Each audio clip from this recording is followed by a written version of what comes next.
Page number 414 निकालें। Page number 414।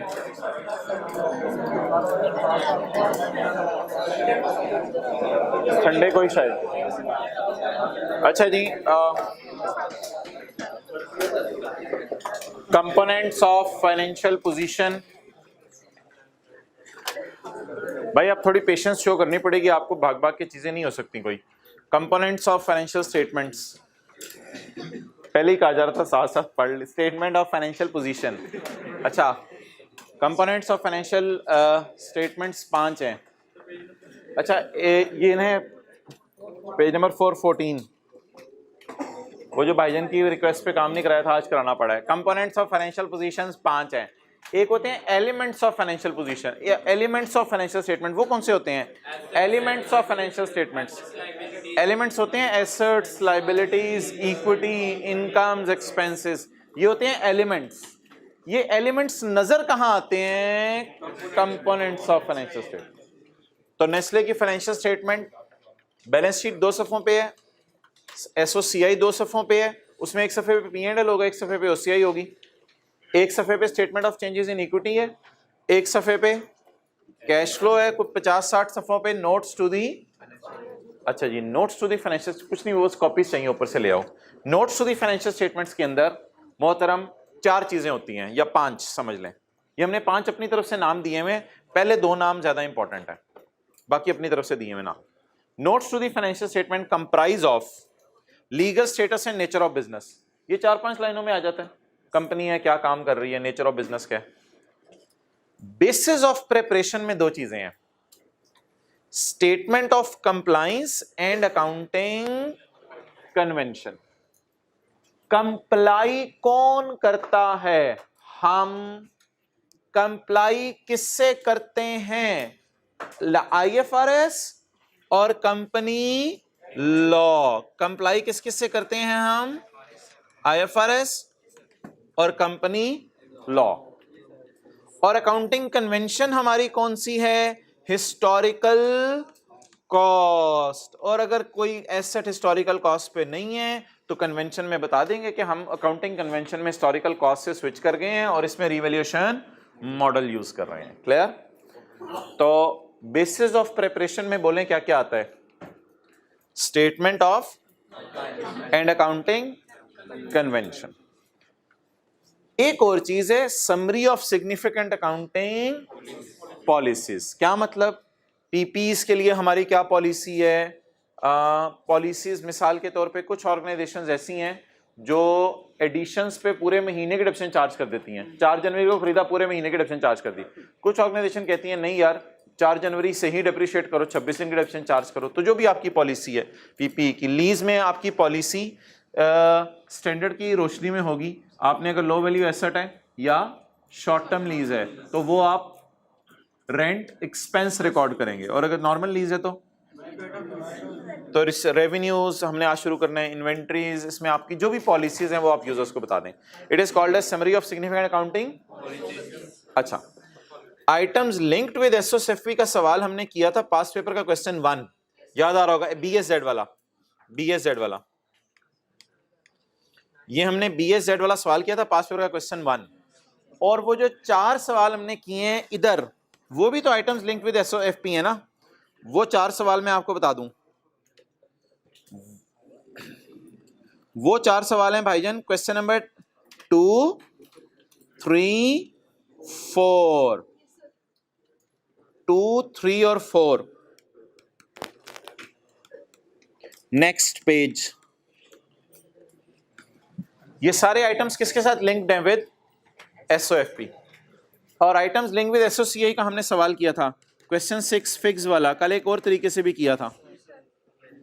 इसके बाद अदर डिस्क्लोजर्स हैं, जनरल डिस्क्लोजर। जनरल डिस्क्लोजर किसी को याद हो क्या क्या? मिसाल के तौर पे नंबर ऑफ एम्प्लॉइज, गुड, और प्रोडक्शन कैपेसिटी और एसोसिएट्स कौन सी हैं बाहर के मुल्क में और पाकिस्तान के अंदर, जनरल क्रेडिट फैसिलिटी, ये जनरल डिस्क्लोजर्स आगे याद आ रहे हैं। तो ये मोहतरम चीज़ें हो गई जो कि फाइनेंशियल स्टेटमेंट्स में टोटल हमें नज़र आती हैं। अब भाईजान इसका तो सवाल हमने कर लिया, आइटम लिंक्ड विद एसओएफपी का, आइटम लिंक्ड विद एसओसीआई का भी कर लिया, और नंबर ऑफ एम्प्लॉयज़ भी नेस्ले की फाइनेंशियल स्टेटमेंट में हमने देख लिए थे कहाँ आते हैं, ये सारा हमने कर लिया। आज हमने ज़रा नज़र मारनी है नेस्ले की फाइनेंशियल स्टेटमेंट्स में जाके legal status and nature of business. तो उसके लिए मुझे पेज खोलना पड़ेगा 72।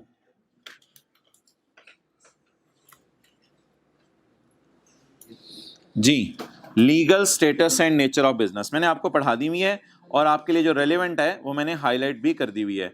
Legal status and nature of business, ये इसने बताया हुआ है मेरा लीगल स्टेटस क्या है, मैं पब्लिक कंपनी हूँ, प्राइवेट कंपनी हूँ, और नेचर ऑफ बिजनेस बताया हुआ है मिल्क प्रोडक्ट्स और फला फला मैं बनाती हूँ। ये होगी लीगल स्टेटस और नेचर ऑफ बिजनेस। सर ये पेपर में कब लिखने, हमें कैसे पता चलेगा लिखने? डेटा दिया हो तो लिख देना, डेटा दिया हुआ तो लिख देना, ये कंपनी ये कारोबार करती है, स्टेटस इसका ये है, नेचर इसकी ये है, तो लीगल स्टेटस एंड नेचर की हेडिंग देना, ये भी एक नोट है ना, हेडिंग देना और हेडिंग देकर लिखना बस। कब पेपर में लिखना, जब डेटा दे देगा तब लिख देना।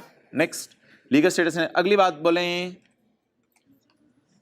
नहीं legal status nature of business खत्म, अगली बात बोले बेसिस ऑफ प्रिपरेशन। उसमें दो चीजें, statement of and accounting convention, और उससे अगली बात बोले समरी ऑफ सिग्निफिकेंट। अब तरतीब से चलें, बेसिस ऑफ प्रिपरेशन में स्टेटमेंट ऑफ कंप्लायंस। अगर पेपर में खुदा ना खास्ता कहते स्टेटमेंट ऑफ कंप्लायंस बना दें तो क्या करके आएंगे आप? Basis of preparation and summary of significant accounting 2.1 statement of compliance. IFRS से कंप्लाई कर रहे हैं हम और कंपनीज एक्ट की जो प्रोविजंस और डायरेक्टिव्स वगैरह नोटिफिकेशंस आते हैं उनसे हम कंप्लाई कर रहे हैं। ये क्या हो गई? Statement of compliance. अच्छा, अब क्या आ गई? Accounting convention. कौन सी अकाउंटिंग कन्वेंशन फॉलो कर रहे हैं हम? हिस्टोरिकल कॉस्ट, यानी जितने की लैंड खरीदी है उतने की पड़ी हुई है, रिवैल्यूएशन मॉडल फॉलो नहीं कर रहे। तो ये एक लाइन हमें लिखनी पड़ेगी, the financial statements have been prepared under historical cost convention. अब क्या करें हम? अब हमें ये काम करना चाहिए कि हमें यहां जाके ना लिख लेना चाहिए कि स्टेटमेंट ऑफ कंप्लायंस 2.1 में लिखी हुई है और अकाउंटिंग कन्वेंशन 2.2 में लिखी हुई है। ऐसा ही है क्या? मतलब सारा पेट में जाके एक ही हो जाएगा? ये कौन बोला है? ये दोनों अलग अलग चीजें हैं ना, कंप्लायंस और अकाउंटिंग कन्वेंशन अलग अलग है ना। ये तो नहीं कि चाय के ऊपर रायते की जगह आप जो है वो बिरयानी के ऊपर जो है वो आप चाय डाल लो। ओके, एंड ये अकाउंटिंग कन्वेंशन हो गई 2.1 2.2। ओए होए होए होए होए 2.3 क्या है? Summary of significant accounting. What is this? बोले 2.3। अच्छा भाई, ये ना खत्म होने वाली स्टोरी है। 2.3 summary of significant accounting policies. इसका एक और नाम भी है summary of significant accounting policies का।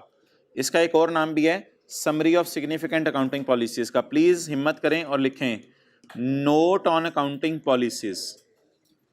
Note on accounting policies.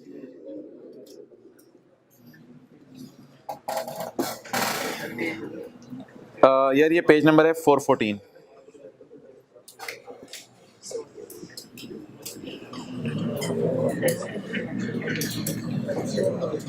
आज तक पेपर में legal status and nature of business एक दफा आया है, स्टेटमेंट ऑफ कंप्लायंस कभी नहीं मांगी उसने, अकाउंटिंग कन्वेंशन उसने कभी नहीं मांगी, summary of significant accounting policies जिसे नोट्स ऑन अकाउंटिंग पॉलिसीज भी कहते हैं, ये भी आज तक उसने कभी नहीं मांगे।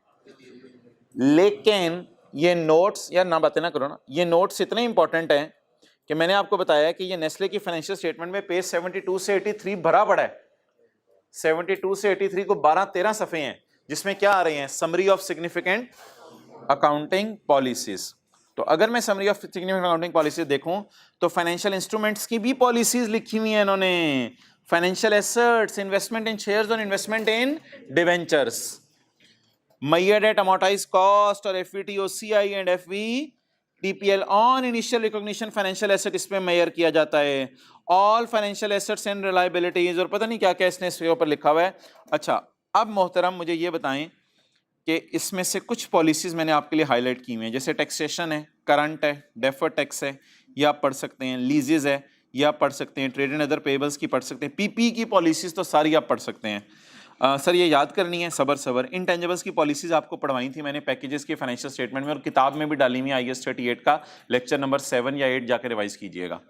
अच्छा, finish goods, trade debts, revenue recognition और ये सारी चीज़ें, अगेन ये थोड़ी सी ज़रा बातें कंफ्यूजिंग हो जानी थी, इस वजह से वी आर वेरी लकी कि एक किताब में ना एहतियात के दर्जे में सफ़ा डला हुआ है नेस्ले की फाइनेंशियल स्टेटमेंट्स का, और वहाँ पे आपके जो सिलेबस से रेलिवेंट हो सकती हैं ना अकाउंटिंग पॉलिसीज़ वो डाल दी हुई हैं। माना के पास पेपर के अंदर कभी टेस्ट नहीं हुई, लेकिन क्या पता कोई 4-5 नंबर की लिखने पड़ जाएं तो उसको हमें थोड़ा बहुत लिखना आना चाहिए। वी आर वेरी लकी कि पेज नंबर 242 पे अगर आप आ जाएं किताब पे तो legal status and nature of business भी दिया हुआ है, स्टेटमेंट ऑफ कंप्लायंस भी दी हुई है, पेज 242, ये पेज 242, स्टेटमेंट ऑफ कंप्लायंस भी दी हुई है, अकाउंटिंग कन्वेंशन भी आसान करके दी हुई है, और सिग्निफिकेंट अकाउंटिंग पॉलिसीज भी दी हुई है। इस किस नाम से पेपर में आ सकती हैं? Note on accounting policies paper में आएंगे इस नाम से, prepare note on accounting policies, note on accounting policies बताएं। अच्छा, ये आप जरा स्पीड चेक कीजिएगा मेरी इन चीजों को पढ़ने की। प्रॉपर्टी प्लानिंग के प्रॉपर्टी प्लानिंग के एक्सेप्ट फ्री होल्ड 2x वाले 1x पे आ जाएं। Except freehold land are stated at cost as accumulation and any identified accumulated impairment loss. Cost of self constructed asset include material, labor and overhead. Depreciation is charged to statement of profit or loss. Residual value and useful life are reviewed at the end of each year. हर साल residual value review की जाती है, change ना आ गई हो intro वाली बात। Depreciation on addition is charged from the month in which asset is kept. By no depreciation is charged for the month in which asset is. ये गलत बात होती है कि डेप्रिसिएशन चार्ज ना करें बेचने के साल में। टैक्स वाले कभी कभी कह देते हैं, अकाउंटिंग वाले ऐसी बातें नहीं करते कि बेचने के साल में डेप्रिसिएट ना करें। Repair and maintenance are charge to P&L। Gains और लॉसेस फिक्स्ड एसेट के बेचने पे कहां जाते हैं? P&L के अंदर। ये किसकी पॉलिसीज होगी? इंटेंजिबल्स की पॉलिसी वॉल्यूम 1 में देख लीजिएगा, पेज 213 और 14 ही है शायद, या पता नहीं चेंज ना हो गया हो पेज। इंटेंजिबल्स की पॉलिसीज आपको करवाई थी। Leases, the company recognise a right of use asset, पहली एंट्री चेंज में लाए, company recognise a right of and recognise a lease liability at the commencement date, except for short term lease and low value asset which are expensed out in P&L as a rent expense. The lease liability is initially measured at present value of lease payment, discounted using the interest rate implicit in the, if this rate cannot be really determined, the company uses the incremental borrowing rate. Stock in trade is recorded at lower of cost and NRV, and we are using FIFO नहीं, we are using weighted average.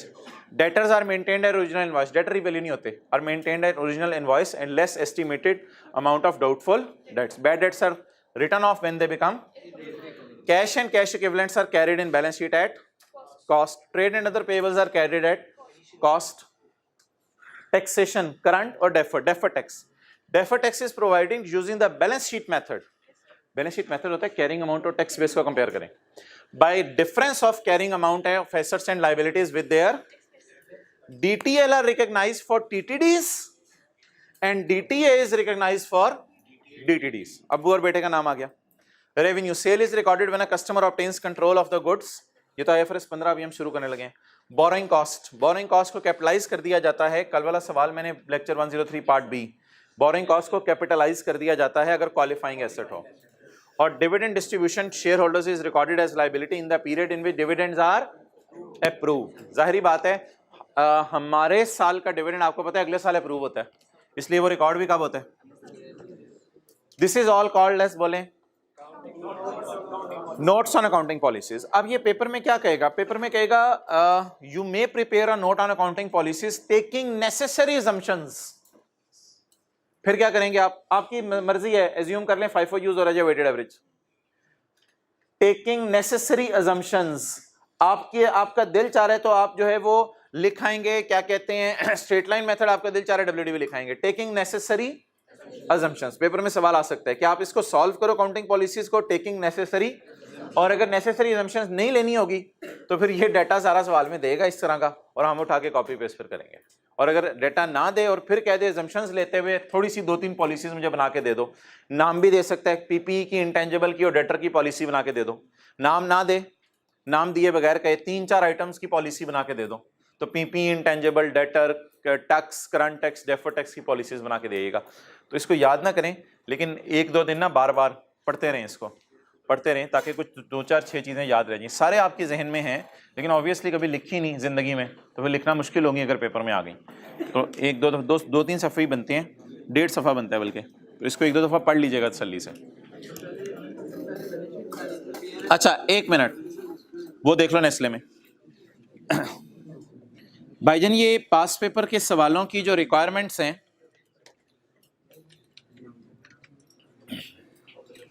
ये अगर आप देखें बड़ी अजीब हैं। पास paper 1 की requirement मैंने खोली हुई है। Prepare the balance sheet as at 30/15 along with the relevant showing all possible disclosures. Notes on accounting policies are not required. ये समझ आया? नोट्स ऑन अकाउंटिंग, वो जो अभी मैंने आपको लंबे से दिखाए हैं वो नहीं चाहिए, लेकिन नोट्स तो चाहिए ना। अगर नोट्स ऑन पॉलिसीज नहीं चाहिए तो माय डियर आपको फिर कौन से नोट्स चाहिए ये बताओ। अगर तुम्हें नोट्स ऑन अकाउंटिंग पॉलिसीज नहीं चाहिए, अगर तुम्हें नोट्स ऑन अकाउंटिंग पॉलिसीज नहीं चाहिए तो तुम्हें कौन से नोट चाहिए? कहते हैं और बड़े नोट हैं, बैलेंस शीट के आइटम के नोट बनाओ, P&L के आइटम के नोट बनाओ, इतने ज्यादा नोट हैं, सारे बनाओ आप। मैंने सिर्फ क्या कहा है, कौन से नोट ना बनाओ? अकाउंटिंग पॉलिसीज की अंग्रेजियां नहीं लिखनी है आपने। ओके जी मोहतरम, कन्वेंशन वाला अगर डेटा अवेलेबल है तो ठीक है, नहीं तो रहने दो कन्वेंशन वाला भी। अच्छा, ये एक पास पेपर का क्वेश्चन 2 था। Banana limited is listed on Pakistan stock exchange, has its office in Karachi and fertilisers का काम कर रही है। ये आपको क्या लग रहा है? Legal status and nature of business. तो ये एक डेडलाइन अगर कॉपी एज इट इज कर देंगे, ऊपर हेडिंग क्या डालेंगे इसकी? Legal status and nature of. लेकिन इस सवाल में स्टिल वही लाइन लिखी होनी चाहिए, note on accounting policies are. तो बार बार सवालों में ये कह रहे हैं नोट्स तो चाहिए। नोट्स डिस्क्लोजर एक ही चीज होते हैं, नोट डिस्क्लोजर एक ही चीज होते हैं। नोट या डिस्क्लोजर तो चाहिए, लेकिन कौन से नहीं चाहिए? Accounting policies. तो पेज 288, वो जो अंग्रेजी लिखनी है ना, अंग्रेजी नहीं लिखनी। हाँ जी, तरतीब ऊपर नीचे हो सकती है, अब कितना ध्यान रखे बंदा। तरतीब आमतौर पे बैलेंस शीट में जो नोट्स की तरतीब होती है उसी तरतीब पे रहती हैं चीजें।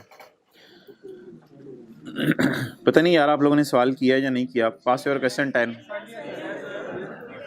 यार, ये बहुत नुकसान कर रहा है। तो आगे तुझे पता नहीं आगे आने वाले दिनों में और क्या क्या हमने करना है। कितने लोगों ने किया? हाथ खड़ा करें। 103 पार्ट बी, तो लास्ट टाइम का लेक्चर था। कितने लोग आज कर लेंगे यार? कर लें यार, नहीं टाइम मिलना। आज IFRS 15 का दिन है, आज तो शायद हो जाए, लेकिन आज के बाद फिर नहीं हो सकेगा। नहीं बताया क्या? अगर सवाल में ये नहीं लिखा हुआ, इनका सवाल सुने। सवाल ये है कि अगर सवाल में नहीं लिखा हुआ कि अकाउंटिंग पॉलिसीज का नोट नहीं चाहिए तो क्या करें बताएं? फिर ना बनाएं। फिर वाज़े तौर पे अगर लिखेगा तो बनाएंगे, अगर ये लाइन ना लिखी हो तो ना बनाया करें। अगला सवाल,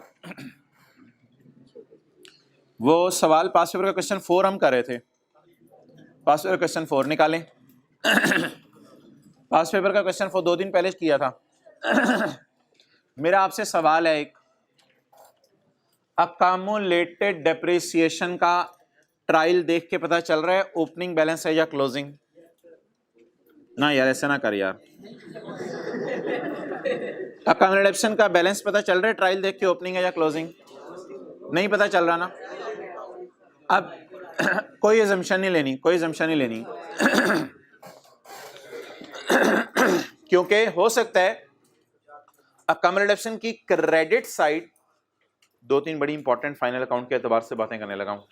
अकोमोडेशन की डेबिशन की एंट्री बताएं, डेबिशन डेबिट अकोमोडेशन क्रेडिट।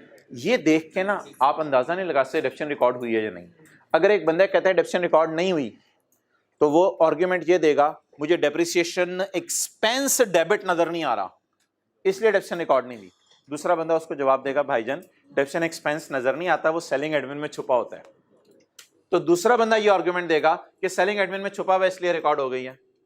पहला बंदा ये कह रहा होगा मुझे डेबिशन फेस पे नजर नहीं आ रही इसलिए मुझे तो लग रहा है रिकॉर्ड नहीं हुई। दूसरा बंदा जवाब दे देगा नहीं एडमिन सेलिंग में छुपी हुई है। अब ये जो लड़ाई है इसका हल होती है अदर इंफॉर्मेशन।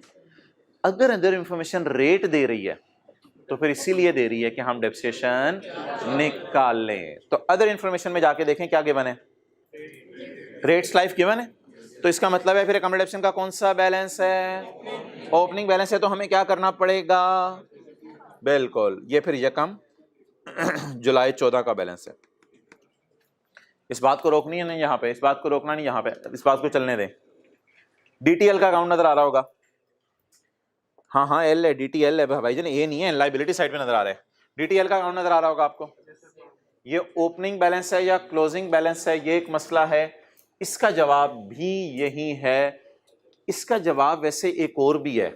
अगर कोई बंदा आर्गुमेंट लेके इसका क्लोजिंग बैलेंस नहीं है, आपने कहा यार क्यों नहीं है क्लोजिंग बैलेंस, उसने कहा डीटीई किसी में मर्ज होकर नहीं पड़ा होता, डीटीई फेस पे मुझे डेबिट पे नजर नहीं आ रहा। ये भी बड़ा स्ट्रॉन्ग आर्गुमेंट है कि डीटीई मुझे डेबिट साइड पे कहीं नजर नहीं आ रहा। डीटीई याद रखिएगा किसी चीज में मर्ज होकर नहीं पड़ा होता, डीटीई किसी में मर्ज होकर नहीं पड़ा होता। DTE debit, DTL credit. तो इफ डीटीई डेबिट तो फेस पे नजर आना चाहिए। तो ये भी एक आर्गुमेंट इधर लिया जा सकता है, डेबिशन के बारे में नहीं लिया जा सकता था क्योंकि वो सेलिंग एडमिन में छुपी होती है। लेकिन डीटी फेस पे नजर नहीं आ रहा इसलिए DT debit DTL credit entry इस साल वाली नहीं हुई है। और ये बैलेंस कौन सा है, ब्रॉड डाउन। ये डिस्कशन मैं इसलिए कर रहा हूं 103 पार्ट बी में भी की थी कुछ, तो इसलिए ये बैलेंस कौन सा है, brought down, brought down. Done. दूसरा आर्गुमेंट ज्यादा मजबूत है। अदर इंफॉर्मेशन टैक्स रेट का डाटा दे रही है, जैसे अदर इंफॉर्मेशन का डाटा दे रही थी ना डेप्रिसिएशन का, अदर इंफॉर्मेशन टैक्स रेट वगैरह का डाटा दे रही है। तो इससे इंप्लाइड है कि अब हमें क्या निकालना पड़ेगा, डेफर्ड टैक्स का बैलेंस निकालना पड़ेगा। डन। अगला एक आर्गुमेंट ये हो सकता है कि ये करंट टैक्स पेबल जो 2000 का नजर आ रहा है, ये करंट टैक्स पेबल इस साल का है। तो इसका जवाब भी नो है, फेस पे सीटीई नजर नहीं आ रहा। डबल एंट्री होती है सीटीई डेबिट सीटीपी क्रेडिट। तो कुछ डबल एंट्रीज ऐसी होती हैं अपने दोनों असरात ट्रायल के मुंह पे छोड़ जाती हैं। डेप्रिसिएशन अपना डेबिट का असर नहीं छोड़ती मुंह पे क्योंकि वो सेलिंग एडमिन में छुप जाती है कहीं जाके। लेकिन अगर ये इस साल का सीटीपी होता तो सीटीई भी तो डेबिट में नजर आ रहा होता। तो जब सीटीई डेबिट में नहीं नजर आ रहा तो अदर इंफॉर्मेशन ने जाके वैसे भी बता दिया था कि ये 7000 और 5000 वाला डिफरेंस है। अदर इंफॉर्मेशन से भी पता चल गया था और फेस से हमें थोड़ा सा वैसे ही शक गुजर गया था। फेस से क्यों शक गुजरा था, इस साल का पेबल क्यों नहीं है। अगर इस साल का पेबल ये होता तो पेबल क्रेडिट होता तो डेबिट भी तो कुछ होता। तो डेबिट क्या होता, सीटीई। वो सीटीई तो हमें डेबिट नजर नहीं आ रहा। इसका मतलब है ये कोई पेबल ओपनिंग टाइप है या इस साल क्रिएट हुआ है। अगर नजर आ रहा है खाली ओपनिंग टाइप है या इस साल क्रिएट हुआ है। अगर इस साल क्रिएट हुआ होता तो अपना डेबिट छोड़ता, डेबिट तो इसने फेंका नहीं अपना ट्रायल में, तो इसलिए ये कोई सीटीपी को ओपनिंग पेबल है शायद। और नीचे जाके कंफर्म भी हो गया था कि ये ओपनिंग पेबल है। और इस साल का पेबल निकालने का डेटा भी दिया हुआ था, अकाउंटिंग प्रॉफिट एक्सीड दैट। ये कहानी क्यों दे रहा था, इस साल का सीटीपी निकालने के लिए डेटा दे रहा था। तो आई होप काफी आपको डिस्कशन का फायदा हुआ होगा। अच्छा, ये जो सवाल होते हैं ना भाईजान, इनमें कोई और ही लाइन लिखी होती है। ये रेक्टिफिकेशन के सवाल हैं, ये डिस्क्लोजर के नहीं है। इनमें लाइन लिखी होती है नोट्स आर नॉट रिक्वायर्ड। सिरे से नोट्स ही नहीं चाहिए। नोट्स ऑन अकाउंटिंग पॉलिसी दूर की बात, सिरे से नोट्स ही नहीं चाहिए का मतलब क्या है, ये सारे नहीं चाहिए, ये सारा नहीं चाहिए। Done. Note on accounting policies नहीं चाहिए या सिरे से नोट्स ही नहीं चाहिए? अब जो सारे सवाल सॉल्व होंगे उसमें क्या होंगी? वर्किंग्स, सिर्फ क्या होंगी? वर्किंग्स। अब ये नेवर एंडिंग स्टोरी है भाई, फाइनल अकाउंट पे इसी तरह मैं बातें बताता रहूँ तो पूरी क्लास गुजर जानी है। कल की क्लास में 15-20 मिनट शुरू में लगा लेंगे, बस खत्म। कंटिजेंसी एंड कमिटमेंट्स हमारी रहती है, उसमें मैंने कहा था उसका एक सवाल आपको करवाऊंगा, वो कल करेंगे। अब वेबसाइट का अदर इन्फॉर्मेशन में रेट दे दे और ये ना बताए चार्ज हुई है या नहीं, इसी वजह से रेट गिवन है कि चार्ज करें। क्या कोई ना कोई फिर ऐसी बात करेगा। चलें जी, बिस्मिल्लाहिर्रहमानिर्रहीम। IFRS 15 शुरू करें, देखी जाएंगे। लेक्चर 1 से 3 पार्ट भी तो लिया नहीं तूने? कल नहीं लेना, कल नहीं, आज पहला दिन है IFRS 15 का, कल से तो फिर IFRS 15 को पूरा टाइम देना पड़ेगा आपको।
ये पूरी स्क्रीन पे क्यों नहीं आ रहा?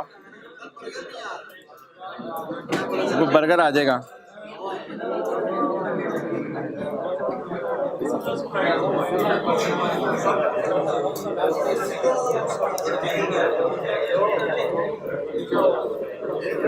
भाई नोट्स बांटो, वीडियो पॉज कर दो। चलो शुरू करो यार, शुरू करो।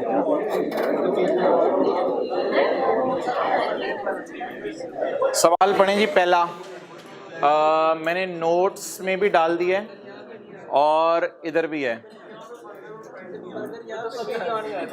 ऑन भाई ये नजर आ रहा है, उधर से देख। ऑन 20 जनवरी 2022, ऑन इसका फॉन्ट साइज कल फिर बड़ा करना पड़ेगा। On 20 January 2022 you went to McDonald's and ordered a fish burger, fries and a bottle.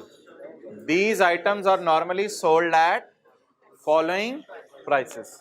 Normally ये इन prices पे बेचे जाते हैं।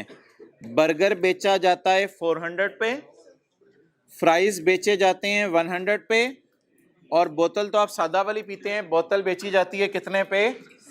80 पे। Due to promotional package, the lump sum price charged is ₹450 only. PDF में आप नोट्स खोल सकते हैं अपने, ये मैं आपसे शेयर करूंगा slide. Due to promotional package, the lump sum price charged to you is rupees। वैसे टोटल वैसे कितना था यार? 400 जमा 100 जमा 80, 580। लेकिन प्रोमोशनल पैकेज की वजह से कितने का बेचे आपको? 5.5 general entry for this sale in the books of McDonald's. तो मैकडोनल्ड्स की बुक में आपने इस सेल की क्या करनी है भाईजान? जर्नल एंट्री करनी है। अच्छा जी, अब आप मुझे ये बताएं कि are you selling, are you selling, what are you selling, what are you selling, selling one product और more, more, at what price, 450, excellent, 450, at what price, 450, price of each product, ना ना ना ना, प्राइस ऑफ ईच प्रोडक्ट तो 400, 100 और 80 होगी, वो तो टोटल 580 हो गया। तो प्राइस ऑफ ईच प्रोडक्ट तो फटा पड़ गया ना अब। तो प्राइस ऑफ ईच प्रोडक्ट 450। इस तरह ना कहिएगा, असल में टैक्स पढ़े हुए वाले बच्चे कहते हैं हमें इनपुट को आउटपुट सेल में पोर्शन करना आता है। तो वो हम इसको पकड़ेंगे 450 को, इनपुट को पकड़ेंगे और इन सेल पे पोर्शन कर देंगे। जैसे टैक्स वाले पता नहीं कहते हैं टैक्सेबल जीरो एग्जाम तो टोटल करके और इस पे पोर्शन। तो इसलिए छोड़ो, इस तरह की बातें ना करो। प्राइस ऑफ ईच प्रोडक्ट पता है या निकालनी पड़ेगी? व्हेन सोल्ड, कब बेचा, बोलें जी कब बेचा? 20 जनवरी को डिलीवर कर दिया, डिलीवर कर दिया। तो अच्छा जी, क्या सवाल थे? पहला सवाल क्या था? Have you sold it? बिल्कुल बेच दिया। अगला सवाल, क्या बेचा है? 3 चीजें बेची हैं। तीसरा सवाल, प्राइस क्या है? 580 नहीं भाई, due to promotional package the lump sum price is 450। तो कितने का बेचा? 450 का बेचा। अगला सवाल, हर एक की प्राइस पता नहीं चल रही। और अगला सवाल, तो अब आप अपने रजिस्टर पे लिखें 450 is called as transaction price, 450 is called as transaction price. Register पे लिखें 450 is called as transaction price. Technical लफ्ज लिखते जाइएगा। दूसरा लफ्ज लिखें, there are 3 performance obligations, there are 3 performance obligations. कौन कौन सी लिखें? बर्गर, फ्राइज और बॉटल। 3 वादे उर्दू में लिख लें। देयर आर 3 वादे, 3 वादे हैं। देयर आर 3 परफॉर्मेंस ऑब्लिगेशंस, बल्कि ज्यादा अच्छा होगा there are 3 separate, there are 3 separate performance obligation. Performance obligation के लिए हम वादे का लफ्ज यूज किया करेंगे या पीओ का, performance obligation. There are 3 performance obligations.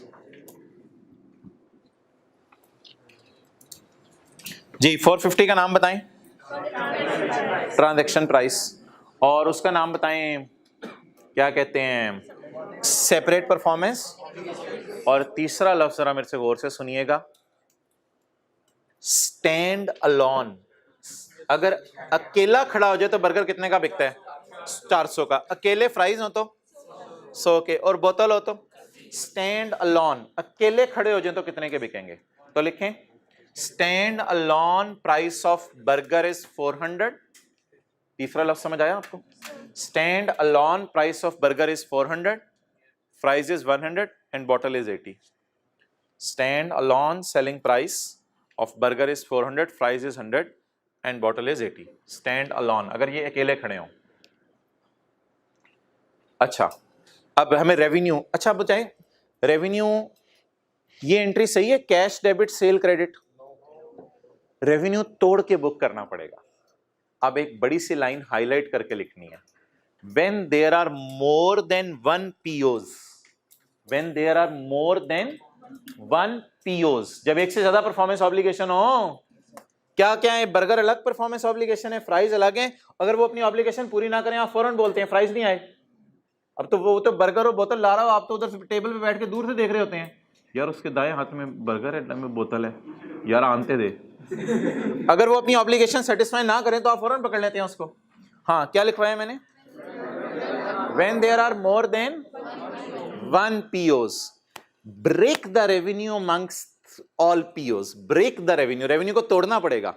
When there are more than 1 POs, break the revenue amongst these. तो revenue को इसमें तोड़ना पड़ेगा। तोड़ना पड़ेगा ना, जाहिर बात है, और क्या करें। अच्छा जी, आप बताएं वर्किंग्स ये कोई करवा दें, शायद हो ही जाए आपसे। अच्छा यार, वर्किंग में ना पहला कॉलम हम डाला करेंगे स्टैंड अलोन प्राइस। पहला कॉलम क्या डाला करेंगे? Stand alone price. फिलहाल फेयर वैल्यू समझ ले बेशक। अगर अकेले बर्गर खड़ा होता, अच्छा एक दफा बात तसल्ली से सुन लें, ये पावर पॉइंट्स की प्रेजेंटेशन भी अपलोड हुआ करेगी और साथ जो मैंने नोट्स दिए हैं वो भी अपलोड हुआ करेंगे। ऑनलाइन वाले साथ नोट्स भी खोल सकते हैं, फिजिकल वालों को तो बांट दिए हैं फिजिकली, ऑनलाइन वाले साथ नोट्स खोल सकते हैं जो लेक्चर के होते हैं। अच्छा जी, बर्गर स्टैंड अलोन कितने का? Fries stand alone 100, bottle stand alone, stand alone prices का टोटल 580। भाईजान यहां पे ना आपने ट्रांजैक्शन प्राइस लिखा करनी है, ये जरा याद रख लें। यहां क्या लिखनी है? Transaction price. डन। अच्छा अब इसकी एलोकेशन कर दें कि 450 की प्राइस को सब पे क्या कर दें? तकसीम कर दें। कैसे करेंगे यार? ये मैं बार बार नहीं किया करूंगा, आज कर रहा हूं, बस कैलकुलेशन करके दिखा रहा हूं, कैलकुलेटर भी करनी होती है जी। 450 को पकड़ो, जैसे मर्जी करें, जैसे मर्जी करें। अब मैं तो 450 को पकड़ूंगा, डिवाइड करूंगा 580 से और मल्टीप्लाइड बाय 400, 310।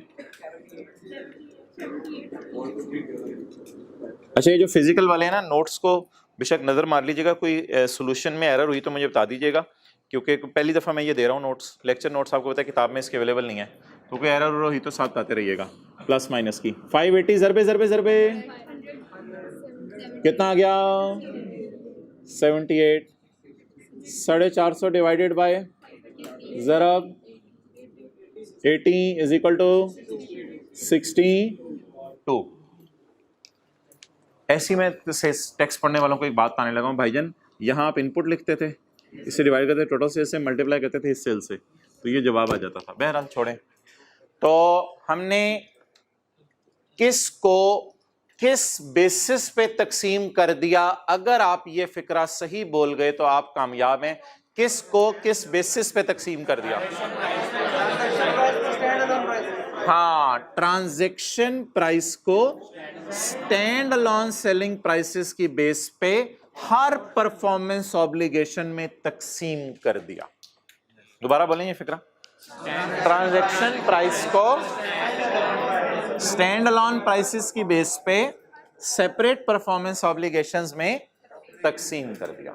एंट्री बता दें भाईजान, 22 जनवरी, 20 जनवरी, 20 जनवरी को एंट्री क्या करेंगे मैकडॉनल्ड्स वाले?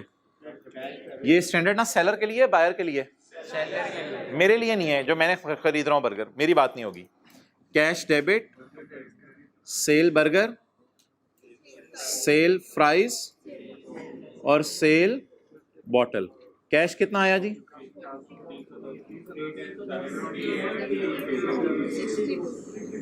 60। असल में डिस्काउंट शायद आप दे रहे थे ना उसको, तो ये डिस्काउंट आपने फिर तीनों में तकसीम कर दिया। ऐसा ही है ना, 580 की चीज आपने उसे 450 की बेची है, तो डिस्काउंट तीनों में क्या कर दिया? तकसीम कर दिया।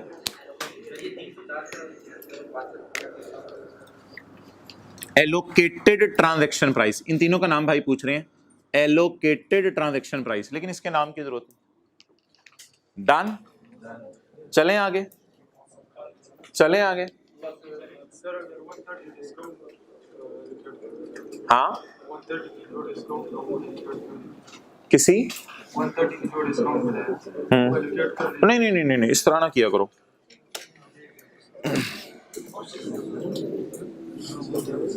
भाईजान इधर आए।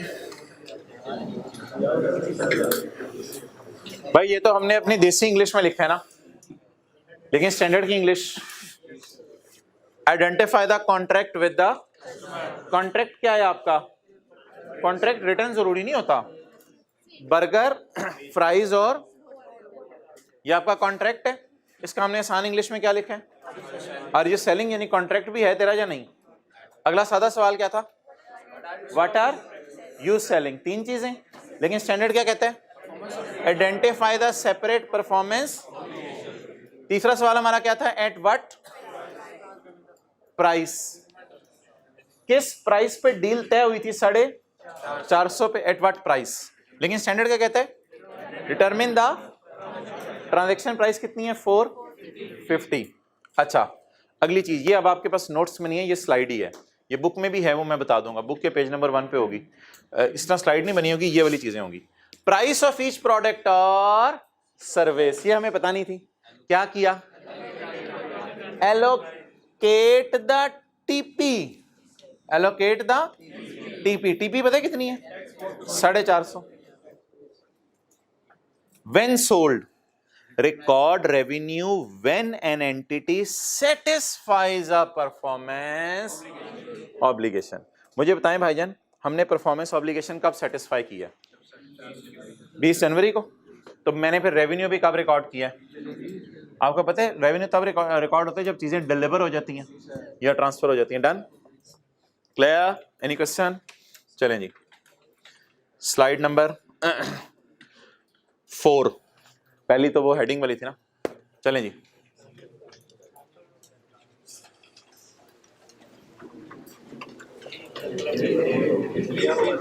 मोबाइल पहले नहीं बना हुआ था ना, मैंने बना दिया मोबाइल। जल्दी जल्दी जल्दी, हिम्मत हिम्मत हिम्मत, जल्दी, 2 मिनट में सवाल सॉल्व करने हैं।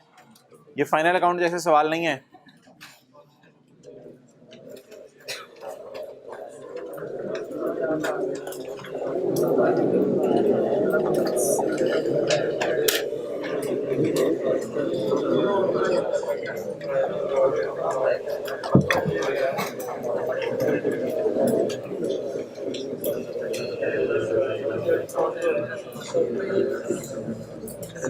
यार एक फिगर को ना 12 से मल्टीप्लाई करना पड़ेगा, ठीक है? एक फिगर को 12 से मल्टीप्लाई करना पड़ेगा, ट्राई करें। आप ऐसा करें, स्टैंड अलोन प्राइसेस निकाल दें, एलोकेशन में करा देता हूं। स्टैंड अलोन प्राइसेस जरा निकालें।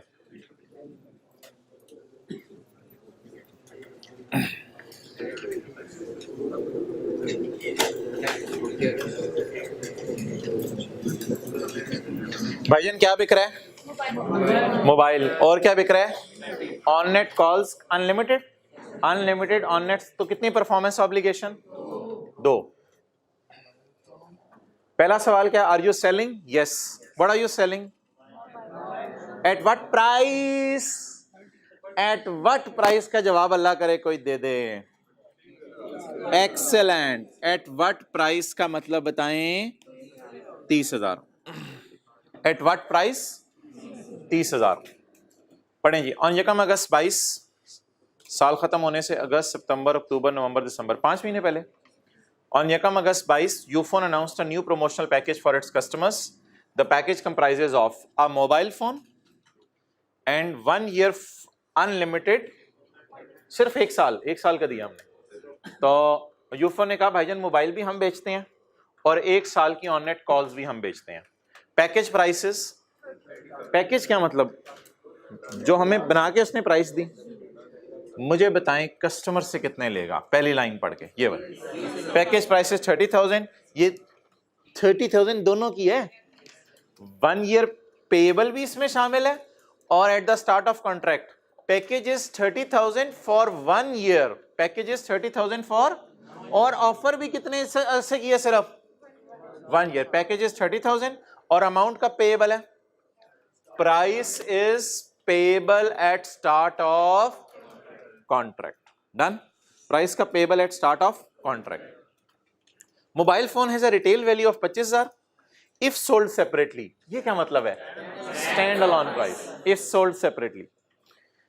अगर अकेला मोबाइल बेचा जाता तो 25 का बिकता, और अगर मंथली अनलिमिटेड बेची जाती अकेली तो वो कितने की बिकती? 1100 की। आप बताएं जी कितनी परफॉर्मेंस ऑब्लिगेशंस है? 2 परफॉर्मेंस ऑब्लिगेशंस है। नंबर 1 मोबाइल और नंबर 2 ऑन नेट कॉल्स। ये मैंने इंग्लिश उठाई हुई है, जो लेटेस्ट इनका पास पेपर का सवाल आया उससे। या उससे पिछला था, कौन सा है भाई? लेटेस्ट से पिछला है, लेटेस्ट से पिछला आया था ना मोबाइलों वाला ये सवाल। स्टैंड अलोन प्राइस और हाँ लेटेस्ट स्टैंड वाला अगला है एलोकेटेड प्राइस। अच्छा भाईजान, मोबाइल कितने का बेचा जाता है बाजार में? अकेला स्टैंड अलोन का क्या मतलब? अकेला खड़ा हो जाए तो मोबाइल कितने का बिकेगा? 25,000 का। भाईजान ये 1100 पर मंथ है और हमने कितने अरसे का पैकेज दिया है? 1 साल का अनलिमिटेड कॉल्स का। तो फिगर्स तो फिर मैच होनी चाहिए ना, ऑन नेट कॉल्स जी। 1100 ज़रब 12, 13,000 38। भाईजान मैंने 38,200 का कोई नाम नहीं रखा, इनका नाम है स्टैंड अलोन सेलिंग प्राइस। इनका नाम क्या है? Stand alone selling price. आप बता दें मुझे, चाहिए ब्लू मार्कर से क्या ट्रांजैक्शन कितने पे हो रही है? वो ना कस्टमर और सेलर की डील देखते हैं कितने पे हुई। Package price is 30,000 for 1 year package के लिए, फॉर 1 ईयर पैकेज के लिए। और पेएबल कब है? At start of contract. Start shoot को छोड़ें, मुझे बताएं इस वक्त प्राइस किस पे डील हुई है? कैलकुलेटर पकड़ें, 30,000 divided by 38 200 multiplied by 25,000 1963 30,000 divide by 38,200 multiplied by 13,200 10 10 done.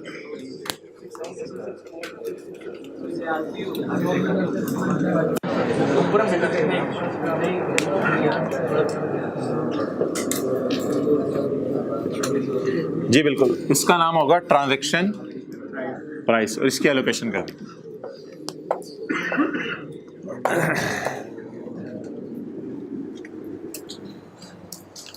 यार ये गुड्स और सर्विसेज का रेवेन्यू कब रिकॉर्ड होता है? यार ये बड़ी इंपॉर्टेंट बात सुनने लगी। गुड्स और सर्विसेज का रेवेन्यू कब रिकॉर्ड होता है?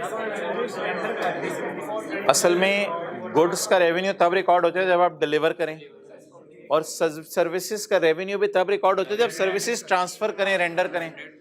गुड्स इकट्ठी बेची जाती हैं एकदम, और सर्विसेज आहिस्ता आहिस्ता। अब्बू बेटे को मोटरसाइकिल फौरन लेके दे सकते हैं, अब्बू बेटे को मैट्रिक फौरन नहीं करा सकते कि अब्बू के पास कोई जादुई ताकत है, अब्बू बच्चे को मैट्रिक करवा दें। मैट्रिक करवाने के लिए 10 साल लगेंगे। यूफोन वाले हमें मोबाइल फौरन दे सकते हैं, साल की ऑन नेट कॉल्स फौरन नहीं दे सकते। तो इसलिए मेरे भाई जो गुड्स की सेल है वो रिकॉर्ड होती है फौरन जब डिलीवर हो जाए गुड्स, और सर्विसेज की सेल आहिस्ता आहिस्ता रिकॉर्ड होती है। सर्विसेज की सेल आहिस्ता आहिस्ता रिकॉर्ड। लेकिन हमने बड़ा सेफ गेम खेली, हमने पैसे सारे आज ही पकड़ लिए हैं। Payable at start of contract. Supplier बड़ा तेज निकला, पैसे सारे आज ही पकड़ लिए, लेकिन मोबाइल फौरन देगा और सर्विसेज। हिम्मत करके आपने मुझे पहली एंट्री करवानी है, गलत ना करवाइएगा। 1 अगस्त 2022। यार खुदा के लिए इधर ना देखिएगा आप, इतना तो समझ जाए, इधर ना देखिएगा आप। अब खेलना सिर्फ इनसे है, ये देख लो ना यार। अब इधर देखने की जरूरत नहीं है, बस अब इधर देखें। जी हजरात, कैश कितना आया? सारा एडवांस में आ गया। Cash debit excellent 30,000। Mobile deliver हो गया होगा, मोबाइल तो 1 अगस्त को ही दे दिया होगा। तो रेवेन्यू मोबाइल 19,634। बाकी का नाम आप रखें लायबिलिटी टू प्रोवाइड सर्विस। क्या नाम रखें? Liability to provide service. एक और नाम भी होता है advance from customer. Advance from customer, ये पैसे आ गए हैं but we are liable to fulfil our obligation. वैसे ही स्टैंडर्ड ने इस लाइबिलिटी का नाम रखा हुआ है कॉन्ट्रैक्ट में पैदा होने वाली लाइबिलिटी, तो कॉन्ट्रैक्ट लाइबिलिटी नाम रखा हुआ है, लेकिन हम इसका नाम एडवांस ही रखेंगे ब्रैकेट में। कॉन्ट्रैक्ट के जरिए पैदा होने वाली लाइबिलिटी बताएं कितनी है ना। भाई मोबाइल के लिए कैसे लायबल है प्लीज, ये बोंगी किसने मारी है? मोबाइल के लिए लायबल नहीं है। मोबाइल के लिए कैसे लायबल? मोबाइल तो डिलीवर कर दिया यार। लायबल सिर्फ किसके लिए आप? हम 1 अगस्त को खड़े हैं और अगला पूरा साल हमने ऑननेट सर्विस देने के लिए लायबल है। तो कॉन्ट्रैक्ट लायबिलिटी 10, तो ये अब हम लायबल फील करेंगे 1 साल के लिए। इसको खंबे प्रोवाइड करने की या खंबों से मिनट?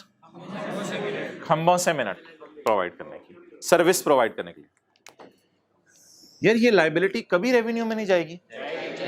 कैसे जाएगी? आहिस्ता आहिस्ता हर महीने के एंड पे एंट्री करूं या ईयर एंड पे सिर्फ कर दूं? सवाल की रिक्वायरमेंट, वो तो 1 साल की एंट्रीज मांगी है सिर्फ। 31 दिसंबर 22 की, इधर देखे ना, 31 दिसंबर 22 की एंट्री मांगी है ना, तो वो तो आपको पता है कि हमारा भी साल खत्म ही नहीं हुआ, ट्रांजैक्शन का साल खत्म नहीं हुआ, लेकिन हमारा अकाउंटिंग ईयर तो एंड हो गया ना। तो कितने महीने का रेवेन्यू इसमें से बुक कर लूं? अगस्त, सितंबर, अक्टूबर, नवंबर, दिसंबर। कितने महीने की सर्विस दे दी होगी? 5 महीने की। बोले यार मैंने एक बात आपको बता दी है, ऑनलाइन वाले आप परेशान ना हो, नोट्स बिल्कुल सही सही अपलोड होंगे सारे। इधर कुछ नोट्स जो अभी मैंने बांटे उनमें कोई प्लस माइनस हो गया, वो मैं आपको सही करवा दूंगा एंड पे। आप व्हाइट बोर्ड पे फोकस करें, छोड़े उनका नोट्स। हाँ जी, एंट्री बताएं जी। ये नोट से पता है एंट्री देख के कौन बताते हैं? जो साथ साथ एंट्रीज देख रहे होते हैं, जो समझ रहे होते हैं, वो बस कॉन्सेप्ट देख रहे होते हैं। अच्छा जी, बोलें। कॉन्ट्रैक्ट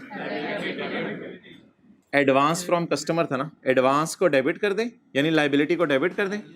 और नहीं, इस रेवेन्यू का नाम रेवेन्यू मोबाइल नहीं होगा, रेवेन्यू सर्विसेज का रेवेन्यू रिकॉर्ड। कितना जी? टोटल रेवेन्यू साल का। कितनी परफॉर्मेंस ऑब्लिगेशन सेटिस्फाई हो गई होगी? 5 महीने की ऑननेट कॉल्स उसने कर ली होंगी, तो डिवाइडेड बाय 12 महीने इंटू 5, 4319। डन। ये हमारे साल के एंट्रीज। तो लिखें, जितनी साल के एंड तक सर्विस देंगे उतना रेवेन्यू बुक करेंगे। जितनी साल के एंड तक सर्विस देंगे उतना रेवेन्यू बुक करेंगे।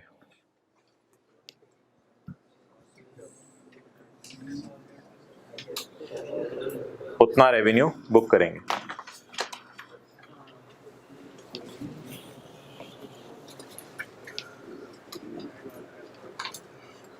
यार एक सवाल और करने हैं या बस खोल के उसका सॉल्यूशन दिखा दूं? नहीं, अगला कॉन्सेप्ट शुरू करें ना, बस अब जान लेंगे इस कॉन्सेप्ट की। चलें कर लें, आप पढ़ लें सवाल एक दफा, अगला सवाल पढ़ लें, question 3।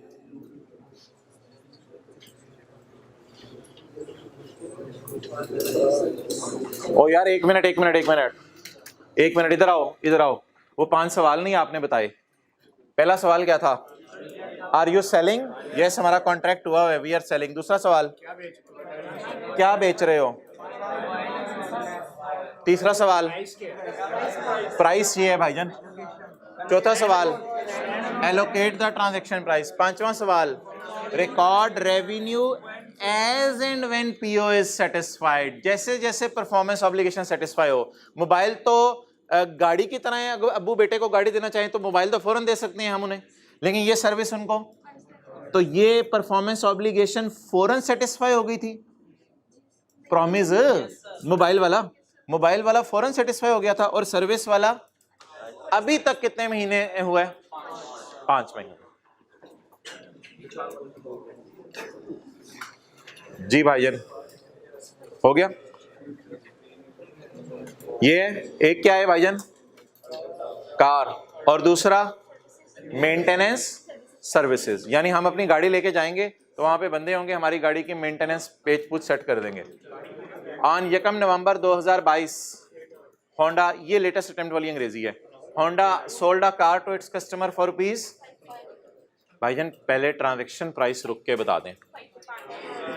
Honda sold a car to customer for 5, तो फिर कितने पैसे कस्टमर से लेंगे? 5 million with 1 year free maintenance service. अब बता दें पीओज कितने हैं? Sold a car and 1 year maintenance service, there are 2 performance obligation. Payment उसी तरह पकड़ लिया हमने, किसमें?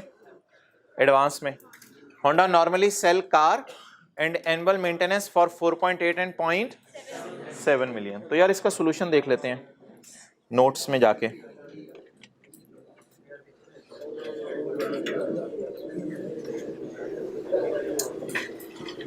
चलें जी, बताएं भाईजान। ट्रांजैक्शन प्राइस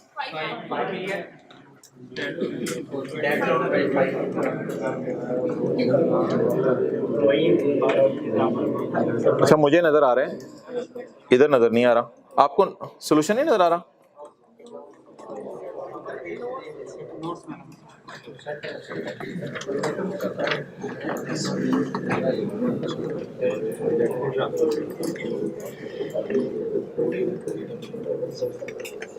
चलें, ये कुछ चीजें हैं, क्या मसला है, इसको बंद कर देते हैं, लेकिन साथ साथ खोलनी पड़ेगी। चलें, सॉल्यूशन किताब में अवेलेबल है, इसमें नोट्स में।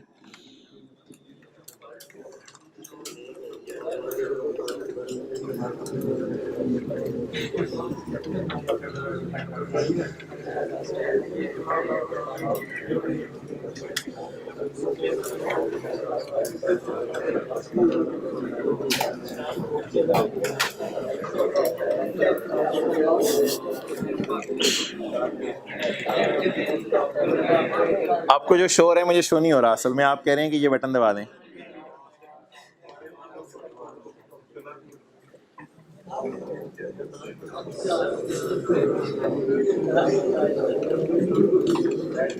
चलें ठीक है, ऐसे ही कर लेते हैं फिर।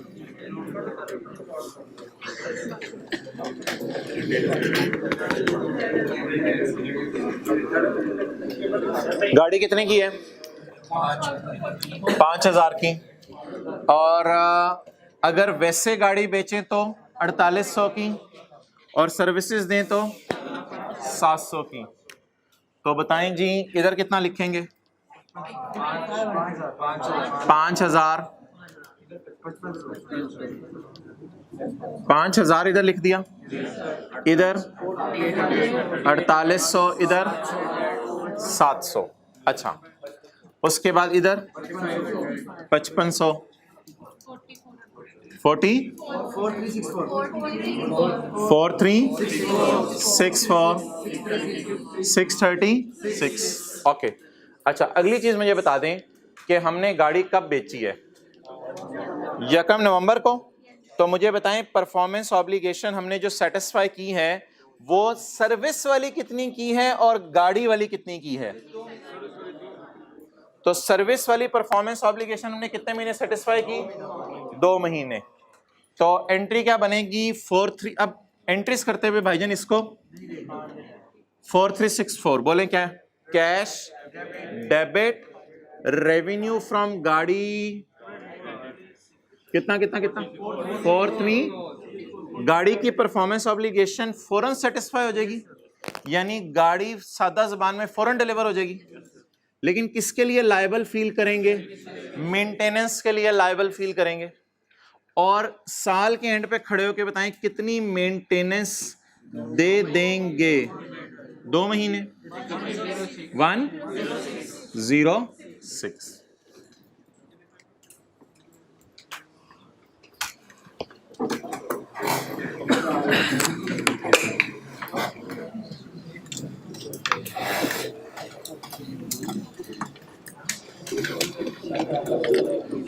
अगला सवाल निकालें नोट्स में।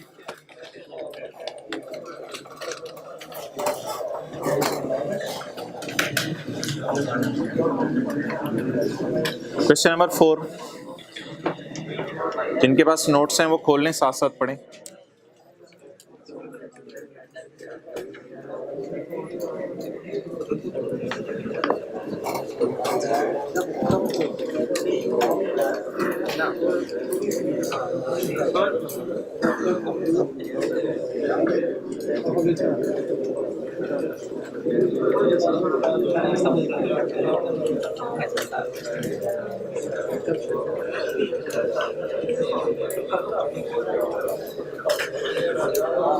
यार इस एंगल से भी तो एक दफा बात कर लें। Identify the contract with the customer, identify separate performance obligations, identify separate performance obligations, car and service. कल की क्लास बड़ी इंपॉर्टेंट है। Determine the transaction price, customer से कितने लेने हैं 5000, एलोकेट द ट्रांजैक्शन प्राइस, और पांचवी चीज record revenue when or as an entity satisfies the some obligations are satisfied फौरी, जैसे गाड़ी डिलीवर कर दी, and some are satisfied over a period of time।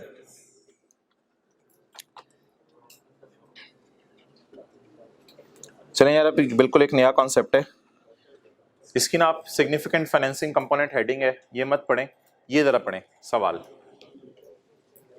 इसकी हेडिंग्स मैंने आपकी रेफरेंसिंग के लिए दी हैं, स्टेप 3, लेकिन छोड़ें इसको।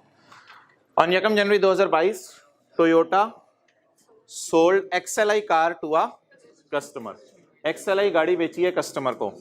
एज पर द कॉन्ट्रैक्ट ₹6000 समझ लें, रुपीज इन थाउजेंड में सवाल कर लेंगे, would be paid after 2 years। Discount rate is 12%। हमने इंटरेस्ट किस साल की करनी है 22 और 23 की। ये चीज समझ आ रही है आपको?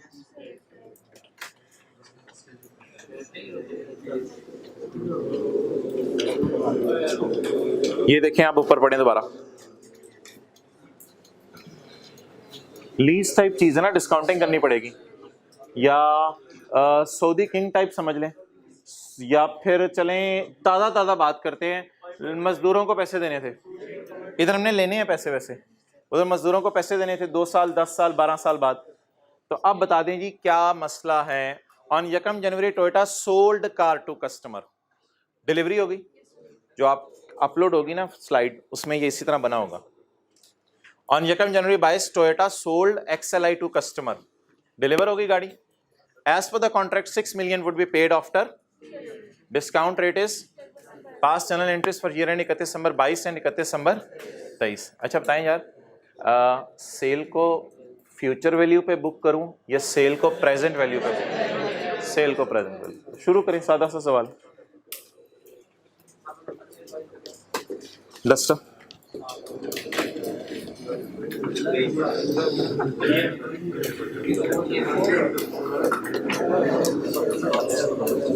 अच्छा, कई दफा वालिदा पूछती हैं कपड़े धोने वाला साबुन किधर है, आप बजाय के कपड़े धो के दें आप साबुन ला के दे देते हैं। आपने फील तो नहीं किया? नहीं मैंने कर अच्छा चलें जी पढ़ें।